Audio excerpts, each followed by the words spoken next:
Hello， 大家好，我係 Asby。大家有冇諗過嚟緊嘅聖誕節用200零蚊就住到一晚曼谷嘅3星級嘅新酒店？雖然間房唔算大，仲要冇咗2樣平時酒店房應該會有嘅設備，但係呢就勝在有個獨立浴室，同埋呢酒店行2分鐘就到 MRT 站，又近 JJ Market。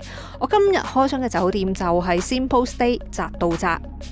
今集開箱呢一間酒店，其實就係喺我上次開箱嗰個酒店 Best Western 入邊嘅。所以酒店嘅地點都相當方便㗎，行2分鐘就到達 MRT 站，同埋行7分鐘就到 JJ Market 㗎啦。由酒店要去嗰啲熱門遊客區，譬如SIAM 咧，都要成半個鐘㗎。咁所以咧，我會俾酒店嘅地點咧係4.3粒星嘅。而家咧就嚟睇個 room tour。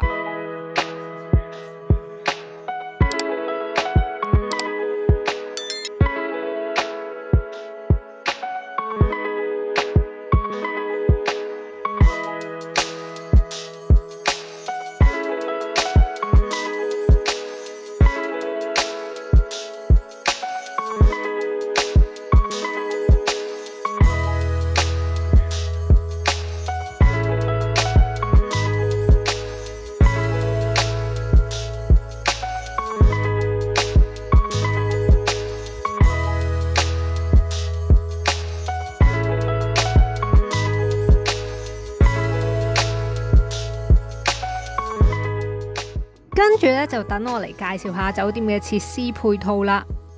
Simple Stay 呢間酒店同上次 Best Western 嗰間酒店呢，都係共用餐廳同埋按摩店嘅，而房間嘅設施配套呢，尚算齊全。房入邊係有 USB 插頭同埋3腳插頭，但係咧房咧就少減咗一張台同埋個雪櫃，有就係酒店嗰個沖涼嗰位啊，濕濕地啊，所以咧沖完涼你就成灘水喺度嘅。咁酒店嘅上網速度咧都係大約30 Mbps， 你睇 Netflix 啊 YouTube 冇問題噶啦。酒店嘅設施整體都係好新，因為都係2023年開嘅，所以整體嚟講，我會俾呢一間酒店嘅設施配套呢係4粒星嘅。於酒店嘅服務方面，酒店職員嘅服務呢係正常，冇話特別好特別差，所以我會俾酒店嘅服務呢係4粒星嘅。於酒店嘅清潔度方面，酒店係打掃得一塵不染，比上次開箱個 Best Western 咧係乾淨好多，所以我會俾酒店嘅清潔度咧係4點粒星嘅。至於酒店嘅寧靜度方面，酒店嘅房係完全聽唔到車聲，但係因為我住頭房同埋間房細，所以咧係會聽到其他酒店嘅住客出入房間嘅聲音係好清楚嘅。咁所以我會俾酒店嘅寧靜度咧係4粒星嘅。至於酒店嘅食物方面，Simple Stay 嘅住客可以每人加300泰銖，可以食到我上次喺 Best Western 嗰個自助早餐。早餐嘅款式唔多，都唔錯嘅。以呢一個價錢，我會俾酒店自助早餐嘅 CP 值咧係3粒星嘅。總括嚟講，如果200零蚊住到呢一間酒店嘅話呢，我會俾呢一間酒店嘅 CP 值呢係4點粒星嘅。雖然間房細，但係起碼有獨立廁所，同埋地點係超方便嘅。